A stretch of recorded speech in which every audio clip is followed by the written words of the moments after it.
Wow! I didn't think you liked educational programs, and yet here you are. Hey, good looking. Where have you been all my life? It's okay. We're friendly. Do you want to be friends? Now, before we do this, let's go over the ground rules. Rule number 1. No touching of the hair or face. Of course. And that's it! Now let's do this! Hi, everybody, and welcome to NSS.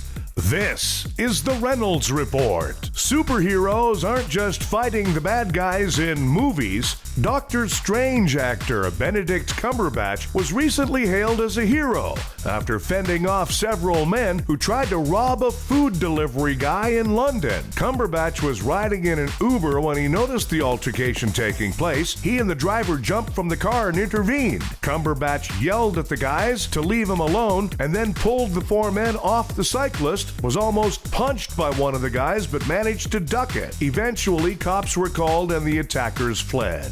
Last week, Roseanne backed out of a podcast interview with Joe Rogan. Friday on Entertainment Tonight, Rogan talked about his phone conversation with Roseanne. He said he doesn't think she's a racist. She told me that she was taking Ambien and that she was drunk on Memorial Day weekend, and she tweeted a bunch of stupid She's out of mind. And she said, you know, in her words, I need to adjust my meds. You know, I'm not thinking straight. And she was talking about how exhausted she got doing that television show, and she got bronchitis and she was overworked. I don't think she's lying to me. I don't think she's racist. Meanwhile, there's talk of ABC relaunching the Roseanne show without Roseanne. Or Twitter. And now, things I've learned from Judge Judy. All rise. He's 10. He's 8. Would you give your 8-year-old child a gun to play with? If properly trained, I would. Then you're a moron. Then you're a moron. Without the actions No, of... I'm going to ask you. Take a look at this 8-year-old, like I'm taking a look at this 8-year-old. And if you think that this 8-year-old can be properly trained to have possession of and control of a gun, because you think that they can properly be trained, you're a moron. That's it for things I've learned from Judge Judy. In Oklahoma, a horse named Bofa D's Nuts won first place. Coming in second was Bigly Koifefe, followed by Ambien Rant. British politician Terry Dix lost an election to his competitor Michael Cox. Wow, what a couple of wankers.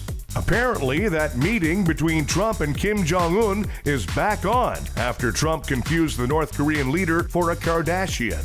Meanwhile, Melania Trump hasn't been seen in public in over 2 weeks. Should we start looking for secret Melania messages like, "Help, I'm being held prisoner in a Koifefe factory"? You know what? Maybe Melania has entered the witness protection program. America is now in a diplomatic war with Canada. That's like getting in a fist fight with a Walmart greeter. The head of the Environmental Protection Agency, Scott Pruitt, spent over $1,500 of the agency's budget on 12 customized fountain pens. So he shouldn't have any problem at all finding something handy to sign his resignation letter. New York authorities have charged an air conditioner installer with assault after he intentionally poisoned a family with mercury after they complained about his work. You know, this is definitely not going to help his ranking on Angie's List. A furniture retail company called Raymore and Flanagan is running an odd campaign. If you buy a mattress, you get a free Papa John's pizza each month for a year. I'm confused. Why does the mattress company want to punish its own customers? Minnesota health officials had to launch a special campaign to track down a woman who unknowingly touched a bat that had rabies. Fortunately, the woman was found and treated. She's doing well and resting comfortably hanging on the ceiling.